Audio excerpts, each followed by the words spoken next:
கூடியிருக்கிற அனைவரும் பார்த்தா வன ஆர்வலர்கள் எல்லாமே தன்னார்வ, அதாவது அவங்க செல்ஃப் இன்ட்ரெஸ்டில் செய்கிறவங்க எல்லாமே.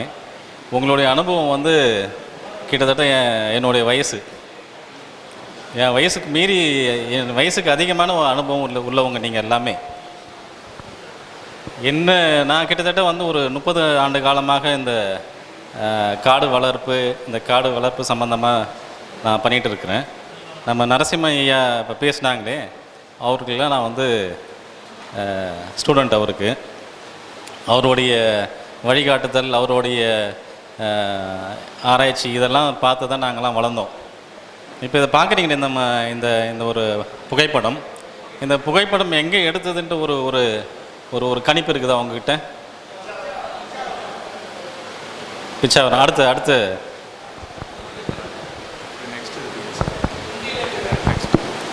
இது பிச்சாவரம்னு சொல்கிறீங்க. இந்த புகைப்படம் எங்கே இருக்குன்னு தெரியுங்களா?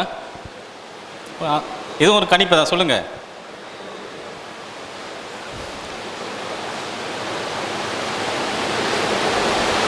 பின்னாடி பாருங்கள், உங்களுக்கு பில்டிங் இருக்குது. கிட்டத்தட்ட வந்து பல அடுக்கு மாடி கட்டணம் தெரியுது உங்களுக்கு. இதுக்கு முன்னாடி ஸ்லைட்லையும் பாருங்கள், ஒரு பல அடுக்கு மாடி கட்டணம் பின்னாடி தெரியுது. பிச்சாவரத்தில் அந்த மாதிரி கிடையாது. இல்லை, இது நம்மளுடைய தலைநகரம் சென்னை பார்த்தீங்களா? சென்னையில் அடையாத்தில் இருக்குது. அடையாறு தெரியுங்களா உங்களுக்கு? அடையாறு வந்து இன்றைக்கி இந்தியாவில் இருக்கக்கூடிய நதிகளில் மிகவும் பொல்யூட்டட், அதாவது கூவம், எண்ணூர், அடையாறு பார்த்தீங்கன்னா இந்தியாவில் இருக்கக்கூடிய நதிகளிலே ரொம்பவும் பொல்யூட்டடான ஒரு நதின்னு பார்த்தீங்கன்னா அடையாறு. அந்த அடையாறு பகுதியை வந்து நீங்கள் புகைப்படமாக பார்க்கும்போது உங்களுக்கு எப்படி தெரியுது பாருங்கள். 2008 அடையாறு முகத்தூரம் இப்படி தான் இருந்தது, இந்த மாதிரி தான் இருந்தது பாருங்கள். வெறும் கல் கொட்டி, பில்டிங் மெட்டீரியல் வேஸ்ட்டு, சாக்கடை தண்ணி, காலையை உங்களுக்கு உள்ளே வைக்க முடியாது, அந்த அளவுக்கு அசுத்தமாக இருந்தது. அந்த அளவுக்கு அசுத்தமாக இருந்த ஒரு இடத்த இந்த அளவுக்கு மாறி இருக்குது. எதுக்கு நான் இந்த புகைப்படத்தை நான் உங்களுக்கு போடுறேன்னா, இப்போ வந்து நம்ம அதிகமாக பேசுகிறது வந்து காலநிலையில் மாற்றம் ஆகிடுச்சு, நம்ம வந்து நிறைய அழிச்சிட்டோம், வனங்கள் அழிச்சிட்டோம், வன விலங்குகள் போயிடுச்சு, எல்லாம் போயிடுச்சு, நம்மளை சுற்றி எல்லாம் போயிடுச்சு, அழிவை நோக்கி போய்கிட்டு இருக்குன்னு சொல்கிறோம். ஆனால் அழிவை நோக்கி போய்கிட்டு இருந்தாலும் ஒரு பக்கம் அந்த அழிவை தான் நம்ம பார்த்துக்கின்னு இருக்கிறோம். எல்லாமே இந்த பேப்பர் எடுத்துக்கினாலும் சரி, எந்த ஒரு நியூஸ் சேனல் எடுத்தாலும் சரி, எங்கே பார்த்தாலும் அந்த அழிவு மட்டும்தான் காட்டிகிட்டு இருக்கிறாங்க. ஆனால் அந்த அழிவுலேருந்து மீண்டு வந்ததை யாராவது உங்களுக்கு காட்டுறாங்களா? அழிவுலேருந்து நம்ம எப்படி மீண்டு வந்தோம், எப்படி மீண்டு வர முடியும், எப்படி நாம் இந்த மாதிரி வந்து ஒரு அழகிய அழிஞ்சு போன ஒரு காடையோ, அழிஞ்சு போன ஒரு இனத்தையோ திருப்பி எப்படி கொண்டு வரலான்றதை வந்து நமக்கு வந்து யாரும் சொல்கிறதில்ல. இதை வந்து நான் குறிப்பாக வந்து இந்த பாட புத்தகத்தில் வந்து நம்ம நிறைய இணைக்கிறதுக்கு பல வழிகள் பண்ணிகிட்டு இருக்கோம், சம்மந்தம் இல்லாததெல்லாம் இணைக்கிறதுக்கு பார்க்குறோம். ஆனால் இந்த மாதிரி ஒரு எடுத்துக்காட்டு, இந்த மாதிரி ஒரு சீரமைப்பு போயிட்டு இருக்குதுன்றதை வந்து பாடப்புத்தகத்தில் இணைக்கிறதுக்கு வந்து நம்ம கண்டிப்பாக முயற்சி எடுக்கணும். ஏன்னா வந்து நம்ம இதுக்கு தாண்டி வந்து நம்ம இந்த காலநிலை மாற்றம்னு சொல்கிற மாதிரி இந்த கிளைமேட் சேஞ்சு, அந்த கிளைமேட் சேஞ்சில் வந்து நம்ம என்னென்ன அனுபவிச்சுருக்குன்னு உங்களுக்கு நல்லாவே தெரியும். ஏன்னா வந்து பருவம் தாண்டி மழை வருது, அதிக வெப்பம், அதிக மழை, சில இடத்துல மழையே இல்லை. இப்போ சப்ளை அண்ட் டிமாண்டு உங்களுக்கு அந்த கேப்பு வர்றதுக்கே காரணம் என்னென்னா உங்களுக்கு காலநிலை மாற்றம் தான் சொல்கிறாங்க. ஏன்னா இன்றைக்கி மிளகாய் வத்தல் விலை ஏறிடுச்சு, நெல் விலை ஏறிடுச்சு. இதெல்லாம் ஏன்னா உங்களுக்கு அறுவடை சீசனில் மழை பெய்யுது. அறுவடை சீசனில் மழை பெஞ்சதே கிடையாது. உங்களுக்கு பிப்ரவரியில், மார்ச்சில் மழை பெஞ்சதே கிடையாது. அறுவடைக்கு கரெக்டாக வர சமயத்தில் மழை பெய்யுது. அப்போ என்ன ஆகுது, உங்களுக்கு குறையுது. மார்க்கெட்டுக்கு வரக்கூடிய பொருளுடைய வரத்து குறையும் போது உங்களுக்கு விலை ஏறுது. ஏன்னா வந்து டிமாண்ட் அதிகமாகிட்டே தான் இருக்குது, மக்கள் பெருக்கிட்டே இருக்கிறாங்க, டிமாண்ட் அதிகமாகிட்டே இருக்குது. நீங்கள் வந்து இயற்கை வளம் வந்து அழிஞ்சிட்டு வருதுன்னா இந்த ஒரு இனம் மட்டும் வேகமாக வளருது, மற்ற எந்த இனமும் வந்து அந்த அளவுக்கு வளரல. மனித இனம் வேகமாக வளரும் போது அதுக்கு தேவை நிறையா இருக்குது. தேவைக்கு இது உங்களுக்கு தேடி ஒரு தேவைக்கு தேடி போகும்போது என்னாக தான் உங்களுக்கு நேரடியாக உங்களுக்கு இயற்கையை நோக்கி தான் போகிறோம். நமக்கு வந்து பாதிப்பை பற்றி அதிகம் தெரியாததுக்கு காரணம் என்னென்னா, நம்மளுடைய உணவுலேயும் சுகாதாரத்துலேயும் கையை வைக்கும்போது தான் வந்து நமக்கு பாதிப்பை பற்றி நம்ம தெரியும். இப்போ வந்து மழை அதிகமாக பெய்யுது, சுகாதார சீர்கேடு வருது, அதனால் வந்து அது எங்கேன்ட்டு அந்த ரூட்டை கண்டுபிடிச்சி போகும்போது தான் தெரியுது, இயற்கையை நம்ம அழிக்கிறதால தான் இது நடக்குதுன்னு தெரியுது. அப்போ திரும்ப நம்ம ரிவர்ஸில் போகிறோம். ஏன்னா நம்ம கல்ச்சரில் பார்த்தீங்கன்னா இதெல்லாம் நட்டுட்டோன்னு ஃபோட்டோ வருது.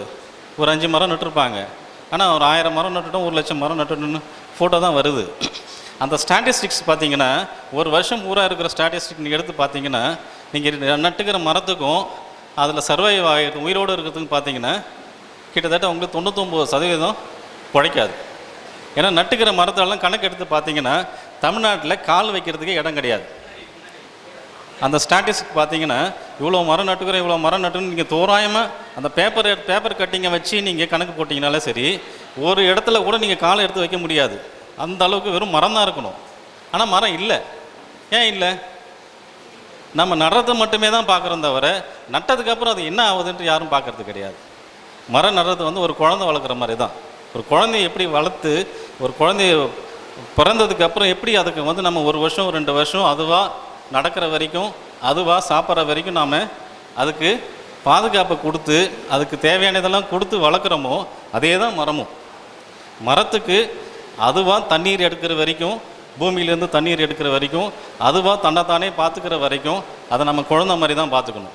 அப்படி பார்த்துக்கினீங்கன்னா இன்றைக்கி 100 மரம் மாட்டிங்கன்னா 100 மரமும் இருக்கும். நான் கிட்டத்தட்ட ஒரு இது வரைக்கும் ஒரு 4.5 லட்சம் மரம் அளவுக்கு நட்டுருக்குறோம். என்னுடைய இவ்வளோ கால சர்வீஸில் கிட்டத்தட்ட 4.5 லட்சம் நட்டுருக்குறோம். அதில் கிட்டத்தட்ட 1.5 லட்சம் அளவுக்கு மரங்கள் வந்து நாங்கள் அலையாத்தி மரங்களே நட்டுக்கிறோம். இன்றைக்கும் போய் நாங்கள் நட்ட இடத்துல எங்களுக்கு கூட்டு காட்டினீங்கன்னா அந்த 1.5 லட்சம் மரத்தை நான் எண்ணி காட்டுவேன்.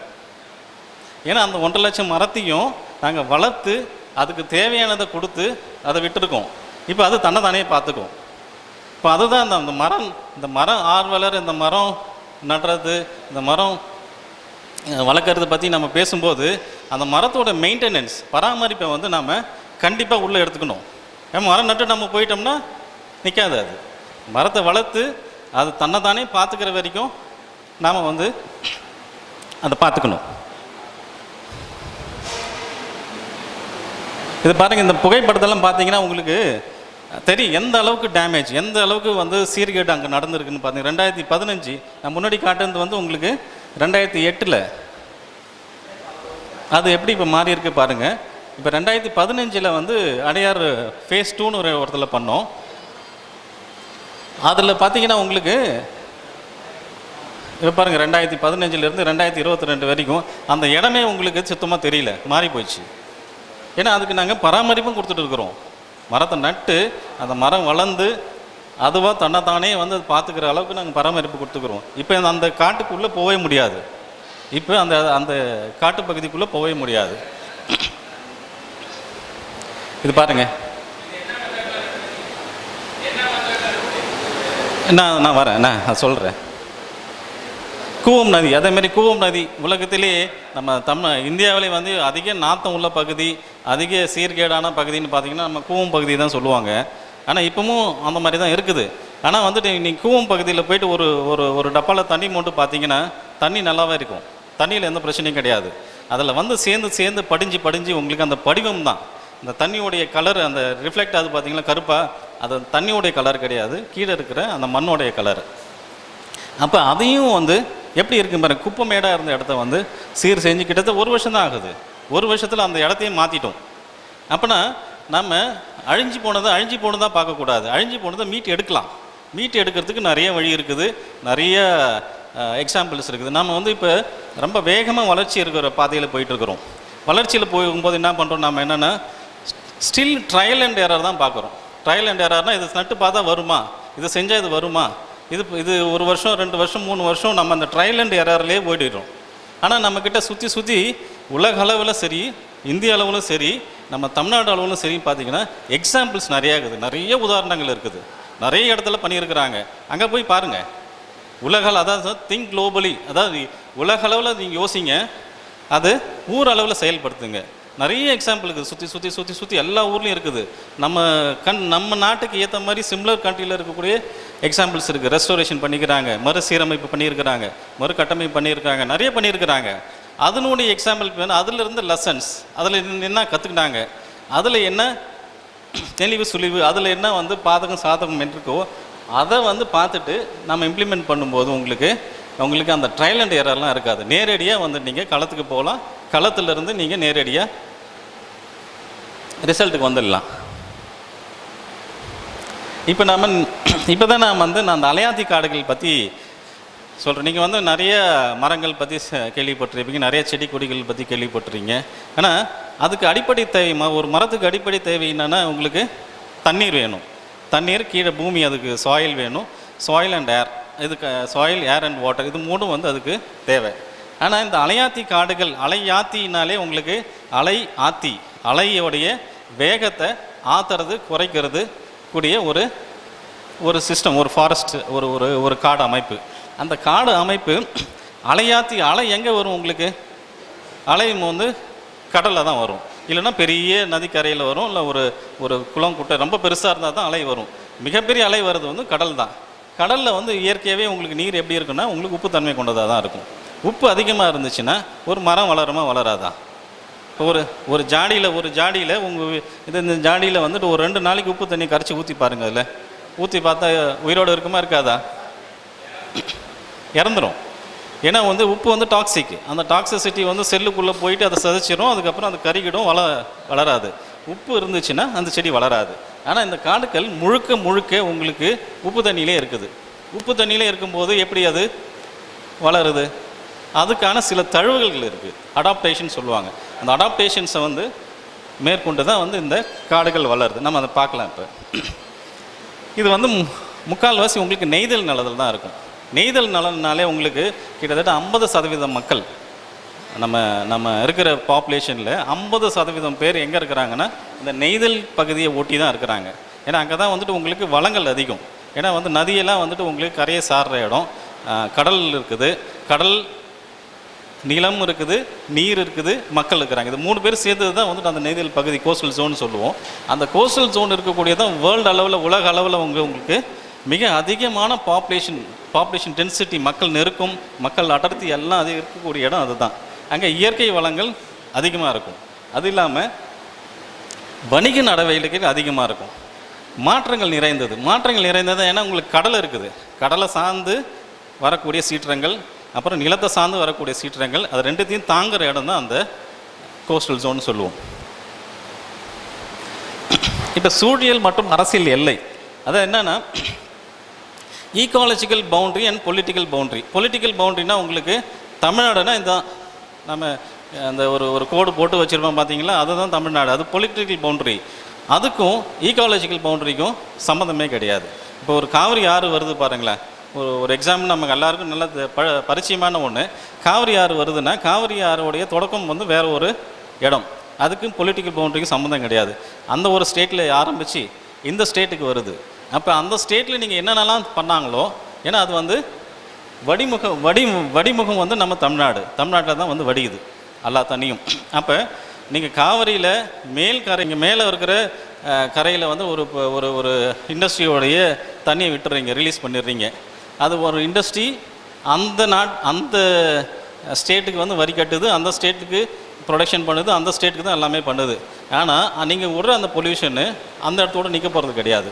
அது தண்ணி ஓட்டத்தில் உங்களுக்கு தமிழ்நாட்டுக்கு வருது. தமிழ்நாட்டுக்கு வரும்போது அவங்க செஞ்ச தப்புக்கு நம்ம பரிகாரம் செஞ்சிட்ருக்குறோம். இதுதான் நடக்குது எல்லா இடத்துலையுமே. அதாவது political boundary and ecological boundary ரொம்ப டிஃப்ரெண்ட்டாக இருக்குது. இது எல்லா இடத்துலையுமே நடக்குது. இப்போ நாம் இங்கே இந்தோனேஷியாவில் ஒரு ஃபாரஸ்ட் ஃபயர் நடக்குதுன்னா அது இந்தோனேஷியாவில் மட்டுமே நிற்காது. காற்று எந்த திசை நோக்கி போகுதோ அந்த திசையெல்லாம் அந்த புகையும் போகும். அந்த புகை எங்கெல்லாம் போகுதோ, எந்த நாட்டுக்கு போகுதோ அந்த நாடு அனுபவிச்சு தான் ஆகணும். மழை பெஞ்சிச்சுன்னா ஆசிட் ரெயின் வரும். ஸோ எல்லாமே ஒரு இடத்துல கன்ஃபைன் பண்ணுறது கிடையாது. இப்போ நீங்கள் சென்னை எடுத்துக்கிட்டிங்கன்னா, இல்லை திருச்சி எடுத்துக்கிட்டிங்கன்னா, இந்த திருச்சியில் ஜென்ரேட் ஆகிற எல்லா வேஸ்ட்டுமே ஏதோ ஒரு டம்ப் சைட்டுக்கு போகும். அந்த ஊருக்கு வெளியில் இருக்கிற ஒரு டம்ப் சைட்டுக்கு போகும். அந்த டம்ப் சைட்டில் நீங்கள் கொட்ட என்ன ஆகும் உங்களுக்கு? மேலே அதில் எல்லாமே இருக்கும், பாக்டீரியா இருக்கும், வைரஸ் இருக்கும், ஹெவி மெட்டல்ஸ் இருக்கும், தேவையில்லாத கெமிக்கல்ஸ்லாம் இருக்கும். அது கொஞ்சம் கொஞ்சமாக லீச் ஆகி அந்த பூமிக்குள்ளே அந்த ஹெவி மெட்டல்ஸோ சரி எல்லாமே போயிட்டுரும். அப்போ நாம் வேஸ்ட் ஜென்ரேஷன் இந்த இடத்துல நடக்குது, அதை கொட்டுற இடம் அங்கே. ஆனால் அதை சுற்றி இருக்கிற மக்கள் பார்த்திங்கன்னா சம்மந்தமே இல்லை, அவங்க பாதிக்கப்படுறாங்க. நீங்கள் அங்கே இருக்கிற மக்கள் ஒரு சர்வே பண்ணி பாருங்கள். நாங்கள் நிறையா சர்வே பண்ணிக்கிறோம். சாலிட் வேஸ்ட் டம்பெல்லாம் எங்கே நடக்குதோ அதை சுற்றி இருக்கிற மக்கள்கிட்ட சர்வே பண்ணி பார்த்தீங்கன்னா வயிற்றுக்குள்ளே பூச்சி இருக்கும். அண்டு பூச்சின்னு சொல்லுவோம் பார்த்தீங்களா, உங்களுக்கு வயிற்றில் டேப் வேர்மு, பின் வேர்மு, இந்த எல்லா வேர்மும் வந்து வயிற்றுக்குள்ளே இருக்கும். அது இல்லாமல் respiratory disorder, Appar respiratory disorder, lower respiratory disorder ரொம்ப அதிகமாக இருக்கும். அங்கே இருக்கிற நாங்கள் எப்படி அதை லிங்க் பண்ணோம்னா, அங்கே சுற்றி இருக்கிற ஸ்கூலெல்லாம் சர்வே பண்ணோம். சுற்றி இருக்கிற ஸ்கூலில் சர்வே பண்ணோம்னா அட்டண்டன்ஸ் பர்சன்டேஜ் வந்து ரொம்ப கம்மியாக இருக்குது. அதிகப்படியாக லீவ் எடுக்கிறாங்க. அந்த லீவுக்கும் இதுக்கும் என்ன கனெக்ஷன் இருக்குதுன்னு பார்க்கும்போது தான் தெரியுது. அவங்களுக்கு ஒருத்தவங்களுக்கும் சாம்பிள் எடுத்து பார்க்கும்போது எல்லார் வயிற்றுலையுமே பூச்சி இருக்குது. எல்லாருக்குமே வந்து அப்பர் ரெஸ்பிரேட்டரி டிஸார்டர்ஸ் வந்து மாதத்துக்கு ஒரு வாட்டி வருது. அது எங்கே போய் முடியுதுன்னு பார்த்தீங்கன்னா குப்பையில் தான் வந்து முடியுது. ஸோ நம்ம இங்கே பண்ணுற சிட்டிக்குள்ளே பண்ணுற ஒரு ஒரு ஒரு ஒரு ஒரு இது இங்கேருந்து ரூட் எங்கே போகுது பாரு, அங்கே போகுது. அங்கேருந்து உங்களுக்கு அங்கே இருக்கிற மக்களுக்கு பரவுது. அதே மாதிரி பசங்க மட்டும் கிடையாது, அங்கே வேலை செய்கிறவங்களுக்கும் ஒரு வாரம் முழுக்க அவங்களால போக முடியல. அப்பப்போ லீவ் எடுக்கிறாங்க. லீவ் எடுக்கிறதுக்கு காரணம் இதுதான். சரி, இதுதான் ஒன்றோட ஒன்று லிங்க் ஆகியே இருக்குது. நம்மளோட ஈகோசிஸ்டமும் நம்மளுடைய சுற்றுச்சூழலுமே ஒன்றோட ஒன்று தொடர்புடையது தான். அந்த தொடர்பு வந்து விலங்குக்குள்ளே இருக்க தொடர்பு, மரத்துக்குள்ளே இருக்க தொடர்பு, அதுமாதிரி மனிதனும் விலங்கும் மரமும் இருக்கக்கூடிய தொடர்பு. இந்த தொடர்பில் அங்கங்கே உங்களுக்கு எங்கெங்கெல்லாம் உங்களுக்கு அறுபடுதோ, எங்கெங்கெல்லாம் விடுபடுதோ அப்போ வந்து உங்களுக்கு பிரச்சனை வர செய்யும். இன்றைக்கி உலக அளவில் யுனைடெட் நேஷன்ஸில் என்ன சொல்லியிருக்கிறாங்கன்னா, இந்த பூமியில் நடக்கக்கூடிய முக்கியமான பிரச்சனைக்கு காரணம் வந்து டீஃப்ராக்மெண்டேஷன் சொல்கிறாங்க. ஃபாரஸ்ட் காடுகள் இருக்குது பார்த்தீங்களா, காடுகளுடைய ஃப்ராக்மெண்டேஷன்னா மொத்தமாக இருக்க காடு துண்டாக ஆகுது. அந்த துண்டாக ஆகும்போது தான் என்ன ஆகுதுன்னா, உங்களுக்கு விலங்கு ஒரு இடத்துலேருந்து இன்னொரு இடத்துல போகும்போது உங்களுக்கு நடுப்படத்தில் ஊர் வந்து போகுது. இன்றைக்கி அனிமல் மேன் கான்ஃப்ளிக்ட்னு வருது பார்த்தீங்களா, அந்த அனிமல் மேன் கான்ஃப்ளிக்ட் வர்றதுக்கு, மனுஷனும் மிருகமும் கான்ஃப்ளிக்ட் வர்றதுக்கு முக்கிய காரணம் இந்த டீஃப்ராக்மெண்டேஷன். அது தனித்தனியாக துண்டாக காடுகள் துண்டாக ஆகும்போது ஒரு ஒரு ஒரு ஒரு ஏன்னா ஒரு யானைக்கு வந்து ஒரு ஹோம் ரேஞ்சுன்னு சொல்கிறது வந்து 200 கிலோமீட்டர் சுற்றாலும் இருக்கும். அந்த 200 கிலோமீட்டர் காட்டுக்குள்ளே தான் சுற்றி வரும். அந்த 200 கிலோமீட்டர் காடு இப்போ துண்டாக ஆகிடுச்சு. அப்போ ஊருக்குள்ளே பூந்து தான் அது இன்னொரு பகுதிக்கு வருது. இப்போ வரும்போது உங்களுக்கு நேச்சுரலாக உங்களுக்கு ஹியூமன் அனிமல் கான்ஃப்ளிக்ட் வருது. ஸோ இந்த இது வந்து நான் முன்னாடி பார்த்தது வந்து உங்களுக்கு நாட்டுக்குள்ளே நடக்கிறது. இங்கே பார்த்தீங்கன்னா உங்களுக்கு ஒரு கண்டம் விட்டு கண்டம் எப்படி வந்து உங்களுக்கு இந்த இந்த பிரச்சனைலாம் வருதுன்னு பார்த்தீங்கன்னா, உங்களுக்கு இந்த கடலுக்குள்ளே நடக்கிற சுழற்சி, நீரோட்டம், கடல் மேலே பார்த்தீங்கன்னா உங்களுக்கு ஒன்றும் தெரியாது, அலை வருவதும் போகும் தான் தெரியும். ஆனால் கடலுக்கு கீழே அப்படியே பார்த்தீங்கன்னா எப்படி நம்ம பூமிக்கு மேலே வந்து ஆறுகள்லாம் ஓடுது, அந்த ஆறுகள் ஓடுற மாதிரி உங்களுக்கு கடலுக்கு கீழேயும் வந்து நீரோட்டம் இருக்கும். அந்த நீரோட்டம் தான் வந்து அந்த கிளைமேட்டை ஒரு பகுதிக்கு ஒருடைய கிளைமேட்டை, காலநிலை மாற்றத்தை வந்து நிர்ணயிக்கிறது. அந்த நீரோட்டம் வந்துட்டு உங்களுக்கு வெப்பமும் சூடும் மாறி மாறி வர்றதால தான் வந்துட்டு உங்களுக்கு இந்த இவ்வளோ காலநிலை மாற்றம் பிரச்சனையெல்லாம் வருது. அப்போ அந்த நீரோட்டம் என்ன பண்ணுங்கன்னா, உங்களுக்கு நீரை மட்டுமே எடுத்துகிட்டு போகாது. அந்த நீரில் இருக்கக்கூடிய பிளாஸ்டிக் பொருட்கள், அந்த நீரில் இருக்கக்கூடிய கழிவுகள் எல்லாத்தையுமே ஒரு பகுதியிலேருந்து இன்னொரு பகுதிக்கு எடுத்துகிட்டு போகும். அப்போ நீங்கள் சென்னையில் போடுற குப்பை பார்த்தீங்கன்னா, சென்னையில் என்ன போடுற வந்து என்ன, இந்த மான்சூன் டைமில் வந்து எல்லா குப்பையும் ஆட்டி அந்த பக்கத்தில் மரக்காணம் வரைக்கும் வரும். அந்த மரக்காணத்தில் வலை விடுறாங்க பார்த்தீங்களா கடலுக்குள்ளே, அந்த வலையில் மீன் இருக்காது, வெறும் குப்பை தான் இருக்கும். அந்த மழைக்காலம் முடிஞ்சு 1 மாதம் 2 மாதம் வரைக்கும் எந்த மீனவர் ஃபிஷர்மேன் போய் கடலுக்குள்ளே வலை விடுறாங்களோ அங்கே மீன் கிடைக்காது, உங்களுக்கு குப்பை தான் கிடைக்கும். அந்த குப்பையை ஆஞ்சி எடுக்கிறதுக்கே அவங்களுக்கு 2 நாள் ஆகிடும். அதனால் ஒரு 2 மாதத்துக்கு யாரும் தொழிலுக்கே போக மாட்டாங்க, அந்த நியர் ஷோருக்கு போக மாட்டாங்க, கடலுக்கு உள்ளே போவாங்க, நியர் ஷோருக்கு போக மாட்டாங்க. ஸோ இந்த அலையாத்தி காடுகள் என்றது இப்போ நம்ம பார்க்கலாம். அலையாத்தி காடுகள் என்னது, அது வெப்பம், மித வெப்பம், அதாவது உங்களுக்கு குளோப் இருக்குல்ல, உலக உருண்டை இருக்குதுல்ல, உலக உருண்டையில் மேலே ஒரு பகுதி விட்டுருங்க, கீழே ஒரு பகுதி விட்டுருங்க, நடுப்புற இருக்கிற பகுதியில் தான் வந்து இந்த அலையாத்தி காடுகள் அதிகமாக இருக்கும். அதாவது கடலுக்கும் நிலத்துக்கும் நடுவில் தான் இது வளரும். அது எங்கே வளரும்னா கழிமுக பகுதி.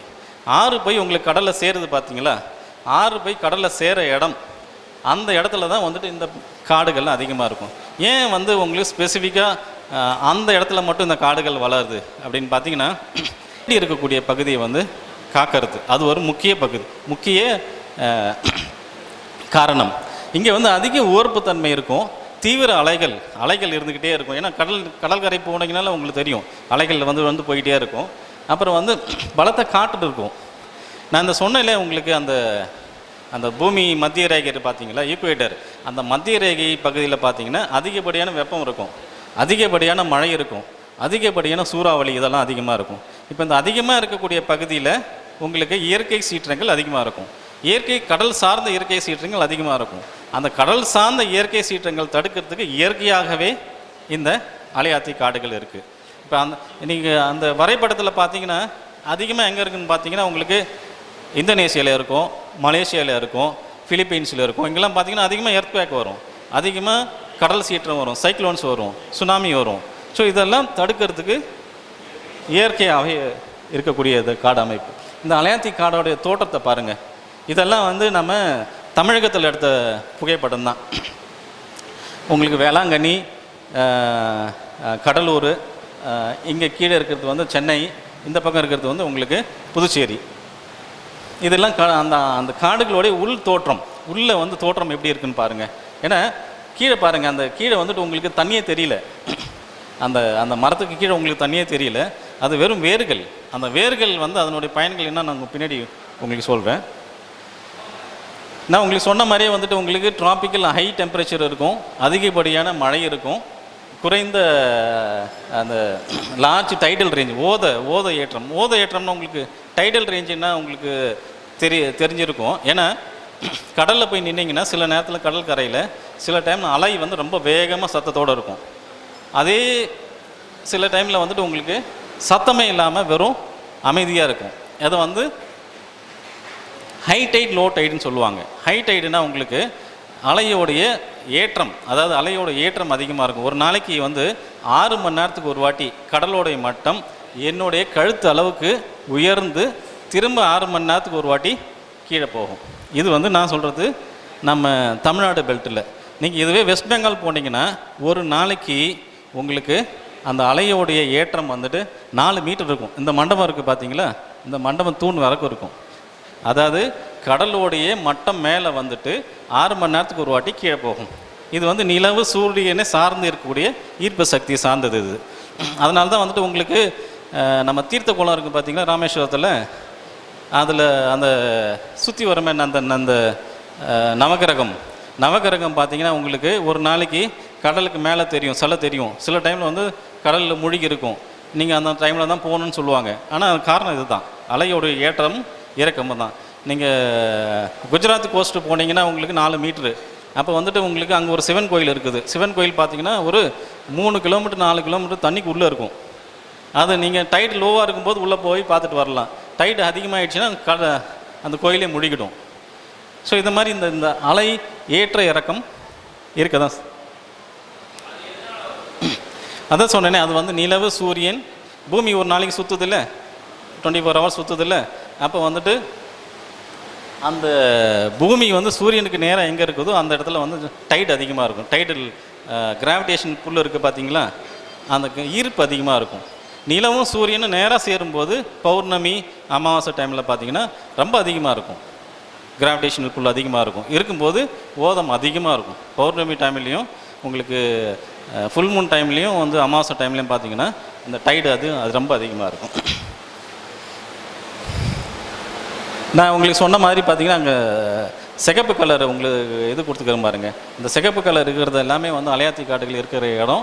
அங்கேயும் தான் உங்களுக்கு அதிகப்படியான கடல் சீற்றம் இருக்கும், அதிகப்படியான கடலை சார்ந்த சீற்றங்கள் உள்ளே போகும். சுனாமி மாதிரி இதெல்லாம் அங்கே தான் அதிகமாக வரும். இந்த 2000 சுனாமி எப்போ 2004 புதுச்சேரி துறைமுகத்துக்கு பக்கத்தில் ஒரு தண்ணிக்குள்ளே தீவில் நாங்கள் செடி நட்டுன்னு இருக்கிறோம். இந்த அலையாத்தி காடுகள் செடி நட்டுட்டு இருக்கிறோம். பின்னாடி ஏதோ வேகமாக சத்தம், ஒரு ஏதோ அலை அடிச்சிட்டு வர மாதிரி பெரிய சத்தம். திரும்பி பார்க்கும்போது அலை வந்துடுச்சு. நானும் என்னுடைய நண்பரும் இருக்கிறோம். அப்போ காலையிலே போயிடுவோம். ஏன்னா அந்த டைடு ஏற்றம் இறக்க சொன்னேன்ல, டைடு குறையும் போது நாங்கள் உள்ளே போயிடுவோம். டைடு ஏற்றம் இருக்கும்போது உள்ளே இருப்போம், இறங்கும்போது திரும்பி வெளியில் வருவோம். கிட்டத்தட்ட 6-7 மணி நேரம் நாங்கள் உள்ளே தான் இருப்போம். காலையில் சாப்பாடு எல்லாம் எடுத்துகிட்டு உள்ளே போயிடுவோம், முடிச்சுட்டு திரும்பி தான் வெளியே வருவோம். அன்றைக்கி போயிட்டோம். உள்ளே போயிட்டு உங்களுக்கு சத்தம் ஏதோ ரொம்ப வேகமாக சத்தம் கேட்குது. நாங்கள் நட்டுட்டு இருக்கிறோம், காலுக்கு கீழே தண்ணி, திடீர்னு தண்ணி வேகமாக மேலே ஏறிக்கிட்டே இருக்குது. திரும்பி பார்க்குறோம், அலை அப்படியே அடிச்சுட்டு வருது, அதில் போட்டெல்லாம் வருது. எங்களால் ஓட முடியல. ஏன்னா தண்ணி முட்டிக்கு மேலே போயிடுச்சு, ஓட முடியல.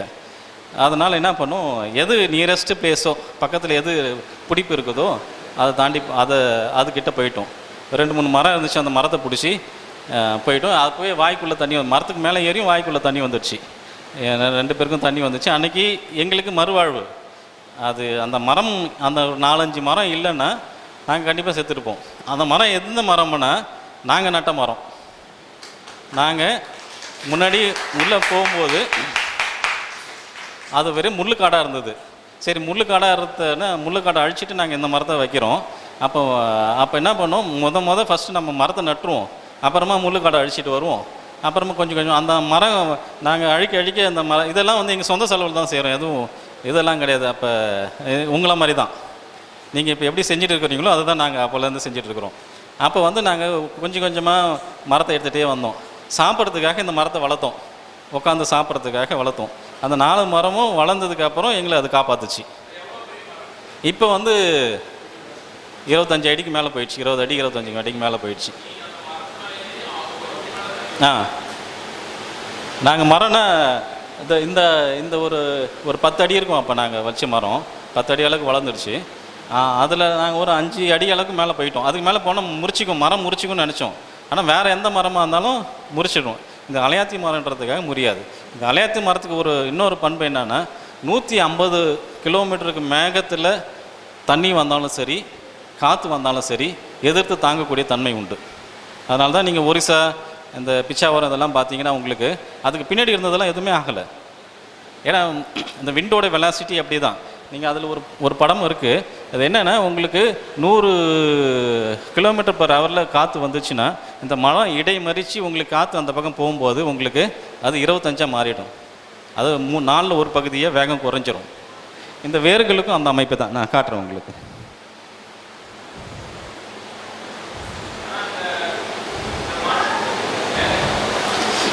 இந்த ஸ்டாட்டிஸ்டிக்ஸ் இதெல்லாம் நம்ம பார்க்க வேண்டாம். நம்ம நேரடியாக தமிழகத்தில் வந்து நமக்கு நம்ம முத்துப்பேட்டில் இருக்குது, பிச்சாவரத்தில் இருக்குது, அப்புறம் வந்து நம்ம கடலூர் இருக்குது, மரக்காணத்தில் இருக்குது, புதுச்சேரியில் இருக்குது, ராமேஸ்வரத்தில் இருக்குது, எண்ணூரில் இருக்குது, அப்புறம் அந்த தீவுகள் இருக்குது பார்த்தீங்களா, 21 தீவுகள், கல்ஃப் ஆஃப் மன்னார் வளைகுடா அங்கே இருக்குது.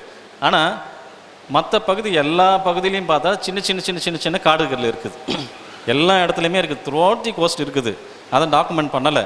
ஆனால் எல்லா இடத்துலையுமே தொடர்ச்சியாக ஒரு காலத்தில் எல்லா கழிமுக பகுதியிலையும் இந்த காடுகள் இருந்ததால் தான் ஒரு நல்ல ப்ரொடெக்ஷன் கிடச்சிது. ஏன்னா நம்ம மகாபலிபுரம் இதெல்லாம் அழிஞ்சதுக்கு முக்கிய காரணம் அது ஒரு காரணமாக சொல்கிறாங்க. இந்த காடுகள் அழிஞ்சதுக்கு அப்புறம் தான் அந்த கடல் உள்வாங்குச்சு, அந்த கடல் மேலே ஏறி வந்துச்சுன்னு சொன்னாங்க.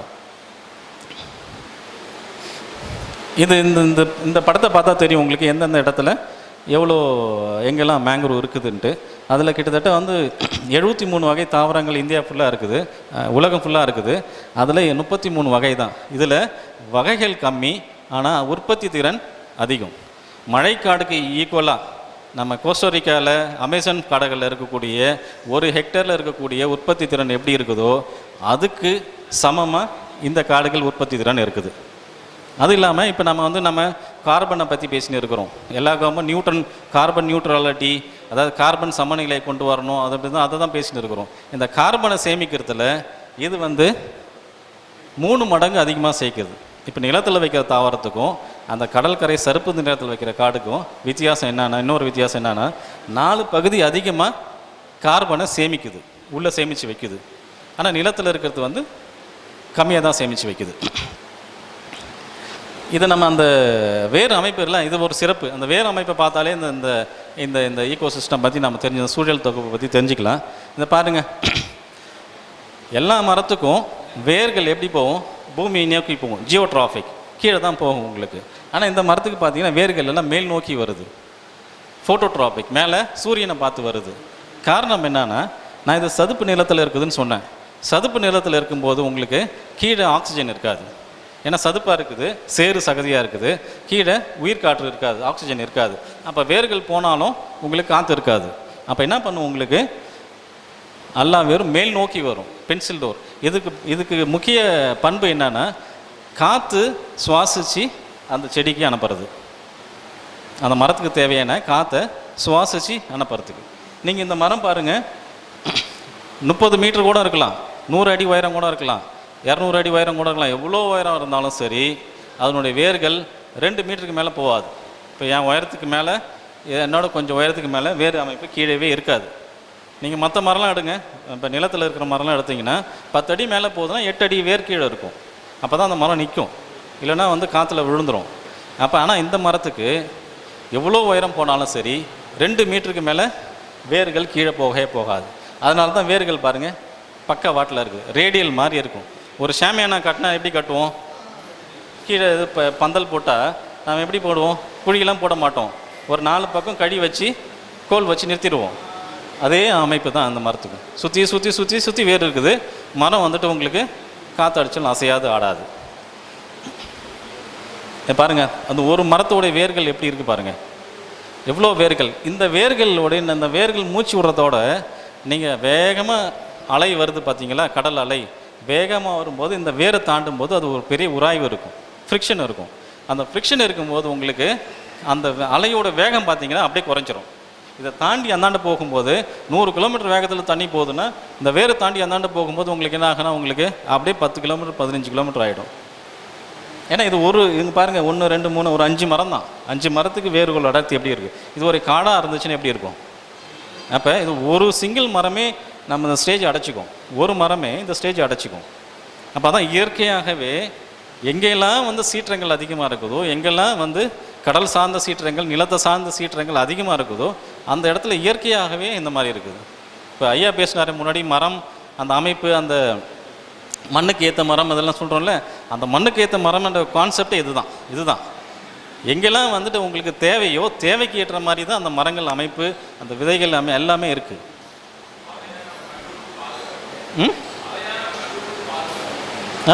அதுதான் நம்ம வேலை. இப்போ நம்ம வேலையே அதுதான். நம்ம இதை தெரிஞ்சுக்கணும்னா, இதனுடைய பண்புகளை தெரிஞ்சுக்கணும்னா நமக்கு வேலை என்னன்னா உங்களுக்கு அந்த மாதிரி ஒரு இருக்கக்கூடிய சூழலை பாதுகாக்கிறது தான் நம்ம வேலை.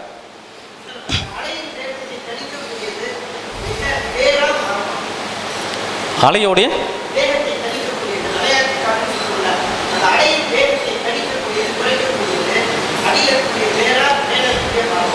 நீங்கள் ஒரு 2 மீட்டர் வரைக்கும் அலை வந்துச்சுன்னா வேறு, 2 மீட்டருக்கு மேலே போச்சுன்னா வேரும் மரமும் ரெண்டும் சேர்ந்து தான். இது இந்த மரத்தை பார்த்தீங்கன்னா உங்களுக்கு தாங்கு வேருன்னு சொல்லுவோம். தாங்கு வேருன்னா மரத்துக்கு மேலே இருந்து வேர்கள் கீழே வரும். எப்படி ஆலமரம் விழுது வருதோ அந்த மாதிரி இது ஒரு செடி தான். எவ்வளோ பக்கவாட்டு வேர்கள் இருக்குது பாருங்கள். அது நல்ல க்ளோஸ்அப்பில் பார்த்தீங்கன்னா இதோ அந்த இடத்துல பாருங்கள், இந்த நான் சிகப்பு புள்ளி வைக்கிறேன்ல அந்த இடத்துல பார்த்தீங்கன்னா எப்படி நம்ம ஒரு கையை வச்சு மண்ணில் ஊன்றணுமோ, நம்ம ஊன்றி நடக்கிறோமோ சேத்துல, அதே மாதிரி தான். அதே தான்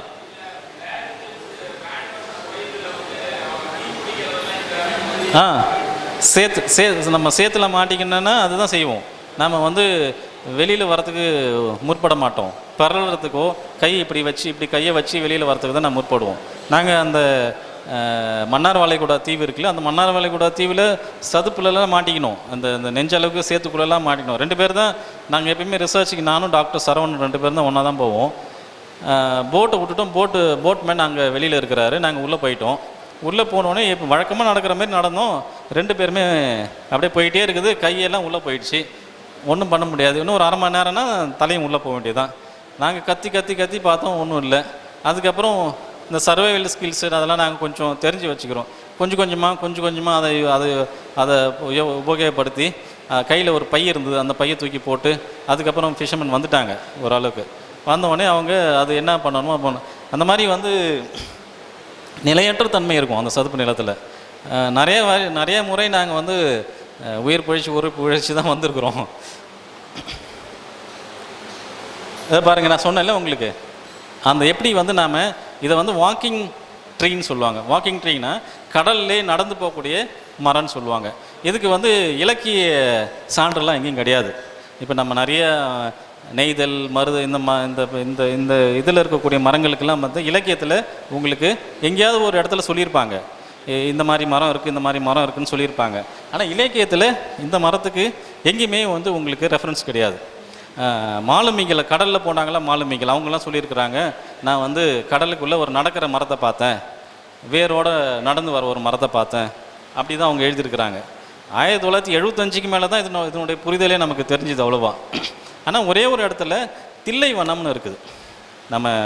நம்ம இதில் நம்ம புராணத்தெல்லாம் பார்த்தீங்கன்னா தில்லை நடராசர்னால் உங்களுக்கு சிதம்பரம், தில்லை வந்து தலவிருட்சம் மரம், அந்த கோயிலுக்கு தலவிருட்சம் மரம் தில்லைன்னா எக்ஸோகேரியான்னு ஒரு மரம், மேங்க்ரூவ் மரம். அந்த தில்லை வனத்தில் வந்து நடராசர் வந்து அவருக்கு ஒரு தோல் வியாதி, உடம்பு ஃபுல்லாக வந்து தோல் வியாதி வந்துடுச்சு. அப்போ வந்து அவர் தில்லை வனத்தில் வந்து நடனம் ஆடி அதுக்கப்புறம் அந்த தோல் வியாதியெல்லாம் போனதுக்கப்புறம் அங்கேருந்து போனாருன்ட்டு குறிப்பு இருக்குது. அது என்னென்னா அந்த எக்ஸோகேரியா மரத்தோடைய லேட்டெக்ஸ் பால் வந்து உங்களுக்கு தோல் வியாதியை போக்குறதுக்கு மிக முக்கிய காரணியாக இருக்குது. ஸோ அந்த ஒரே ஒரு குறிப்பு மட்டும்தான் வந்துட்டு உங்களுக்கு புராணத்தில் இருக்குது. தில்லைவனம்ன்ட்டு ஒரு குறிப்பு இருக்குது. இது பாருங்கள், இந்த மூட்டு வேர் நான் சொன்னேன்ல, அலை ஏற்றம் இறக்கம் சொன்னேன்ல, அலை ஏறும்போது அந்த வேரெல்லாம் மூடிக்கும், மரம் மட்டும் மேலே தெரியும். இறக்கம் இருக்கும்போது வேரெல்லாம் வெளியில் தெரியும். நீங்கள் கேட்டிங்கல்ல, மரமும் வேரும் சேர்ந்தா அலை கம்மியாக இருந்துச்சுன்னா வேர் தடுக்கும், மரம் அலை பெருசாகிடுச்சுன்னா வேரும் மரமும் சேர்ந்து தடுக்கும். இப்போ இது வந்து 2 ரோ ஆஃப் பிளான்டேஷன், 2 ரோ, இப்படி ஒரு ரோ இப்படி ஒரு ரோ. இதை தாண்டி உங்களுக்கு இது வந்து ஒரு 2 வருஷத்து மரம், 2-2.5 வருஷத்து மரம். இது வளர வளர உங்களுக்கு அடர்த்தி அதிகமாகும், அதுக்குள்ளே போகவே முடியாது. அப்போ அதுக்குள்ளே ஒரு பாம்பு போகிறதுக்கே கஷ்டம். அப்போ எப்படி தண்ணி உள்ளே வரும்? அப்போ இதுதான், இந்த கட்டமைப்பு தான் வந்து நாம் விட்டுட்டோம். இப்போ நம்ம நிலத்துலேருந்து போகக்கூடிய கழிவு, நிலத்துலேருந்து போகக்கூடிய இந்த பிளாஸ்டிக் வேஸ்ட், இதெல்லாம் என்ன ஆகுதுன்னா இந்த வேர் உள்ளே போகிறதுக்கு இந்த பிளாஸ்டிக் தடுக்குது. இப்போ ஐடி மாவுன்னு ஒன்று வந்திருக்கு பார்த்தீங்களா? எல்லார் வீட்லேயும் இப்போ மாவு அரைக்கிறது கிடையாது, பாக்கெட் மாவை தான் வாங்கிட்டு வந்து போடுறோம். பாக்கெட் மாவு எல்லாமே பாக்கெட்டு, எல்லாத்துக்கும் பாக்கெட்டு. அந்த பாக்கெட் போடும்போது நீங்கள் இங்கே போட்டுருவீங்க, அங்கே போட்டுருவீங்க, அந்த குப்பைக்கு போயிடும், அங்கே போயிடும். மழை பெய்யும்போது எல்லாம் ஆற்றுக்கு போயிடும். ஆற்றுல போயிட்டு கடைசியாக கலக்கிற இடம் வந்து உங்களுக்கு கடல் தான். கடலில் ட்ரெஜிங் பண்ணுவாங்க. ட்ரெஜிங்னா உங்களுக்கு ஆழப்படுத்துவாங்க.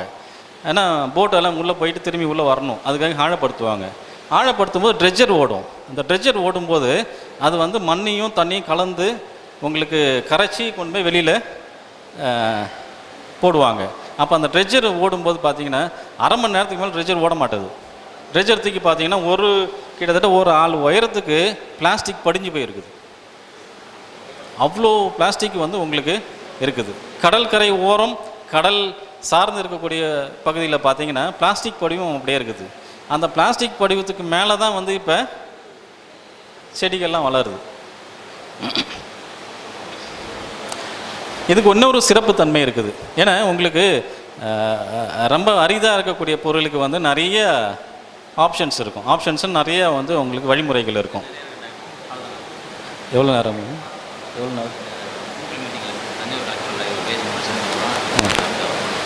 சரி, ஒரு 10 நிமிஷம், ஒரு 2-3 நிமிஷம். சரி, இதுக்கு பண்பு பார்த்தீங்கன்னா மரத்தில் இருக்கும்போது, அந்த விதை மரத்தில் இருக்கும்போதே உங்களுக்கு என்ன ஆகணும்னு பார்த்தீங்கன்னா மரம் விதை வந்து வளர ஆரம்பிச்சிடும். நேராக உங்களுக்கு தரையில் வந்து விழும்போது செடியாக விழும், விதையாக விழாது. அதுதான் இதுக்கு ஒரு சிறப்பு பண்பு. ஏன்னா உங்களுக்கு அலை ஏற்றம் இறக்கம், கடல் அலை வந்து போகும். அப்போ வந்து அந்த விதைகள்லாம் ஒரு இடத்துல தங்காது, எங்கள் அலையோடு சேர்ந்து போயிட்டு வரும்போது அது முளைக்கிறதுக்கு ஏதுவாக ஒரு வழி இருக்கணும். பாருங்கள், மரத்துக்கு மேலே இருக்கிற விதை கீழே விழும்போது அதனுடைய டிப்பு பாருங்கள், அதனுடைய அடிப்பகுதி கூர்மையாக இருக்குது, கீழே சேரு, விதை மேலே இருக்குது, டிப்பு கூராக இருக்குது.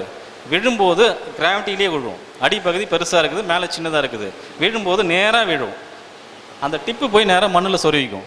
சொருவினோடனே ரொம்ப சென்சிட்டிவ் அந்த டிப்பு, அந்த கூறு பார்த்தீங்களா, முனை ரொம்ப சென்சிட்டிவ். லேசாக உங்களுக்கு மண்ணோட உராய்ப்பட்டவொடனே வேர் விட ஆரம்பிச்சிடும். பாருங்கள், இதெல்லாம் சிறப்பு பண்பு. நிலத்தில் வளர்ந்த தாவரம் தான் மருகி உங்களுக்கு கடல் பகுதிக்கு போயிடுச்சு.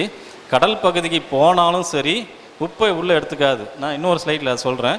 உப்பு உள்ளே எடுத்துக்காது, உப்பு தண்ணி எடுத்துக்காது. நீங்கள் உப்பு கடலில் தான் வளரும், கடல் தண்ணியில் தான் வளரும். ஆனால் உப்பை உள்ளே எடுத்துக்காது, உப்பை அங்கேயே பிரிச்சிடும். Reverse ஆஸ்மாஸ் technique. நம்ம இன்றைக்கி வந்து கடல் நீரை குடிநீர் ஆக்கி குடிக்கிறோமே தண்ணி, அந்த டெக்னிக் இந்த மரத்தில் இருந்து தான் வந்துச்சு. இந்த மரத்தோடைய வேர்கள் என்ன பண்ணுதோ அதை தான் வந்து நம்ம ரிவர்ஸ் ஆஸ்மாசிஸ் டெக்னிக்ன்ட்டு அங்கே பண்ணுறோம். இப்போ நாங்கள் ஃபாரஸ்ட்டுக்குள்ளே போயிட்டோம், எல்லாம் ஏற்றத்தில் உள்ளே போயிட்டோம், இறக்கத்துக்குமே வர முடியாது, தண்ணி இல்லைன்னா அந்த வேரை வெட்டிட்டு நாங்கள் பாட்டிலில் சொறி விட்டால் போதும், சொட்டு சொட்டால் உங்களுக்கு நல்ல தண்ணி கிடைக்கும். 99.9% நல்ல தண்ணி, ஒரே ஒரு 0.01% தான் உப்பு தண்ணி. அப்படியே குடிக்கலாம் நாம், நல்லாயிருக்கும். ஸோ இந்த மாதிரி நிறைய இன்னும் நிறைய பண்பு இருக்குது. இன்னொரு முக்கியமான முறை இருக்கிறதால நாம் இதை எடுத்துகிட்டு மீதி பகுதியை வந்து நம்ம பிறகு ஒரு முறையில் பார்க்கலாம். நன்றி.